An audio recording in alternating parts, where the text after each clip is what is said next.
मैंने आज ऑफिशियली तिपरा मोथा के चेयरमैन होने के पोस्ट में रहकर आघोर देबबर्मा जनरल सेक्रेटरी आईपीएफटी को चिट्ठी दे दिया है और मैंने क्लियरली कहा है मुझे पार्टी का नाम या पोस्ट में कोई इंटरेस्ट नहीं है।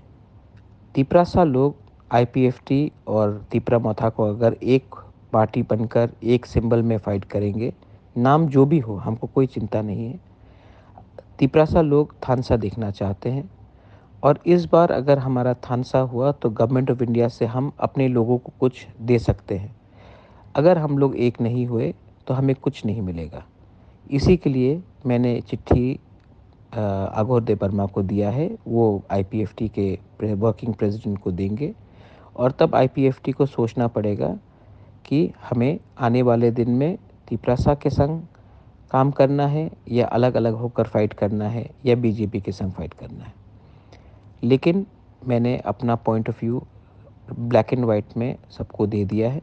अब आईपीएफटी को विचार करना है कि वो बुबागरा के संग, तिपरासा के संग, सब लोगों के संग एक संग होकर फाइट करेंगे या उनका क्या थिंकिंग है वो डिसाइड करेंगे। मैं वही चाहता हूँ जिससे हमारे लोगों को फ़ायदा हो, हमारे तिपरासा लोगों को, हमारे दोफा को कुछ मिले। और ये जो थानसा का कॉल है, इससे कुछ लीडर लोग खुश नहीं होंगे, लेकिन पब्लिक को लीडर से मतलब नहीं है।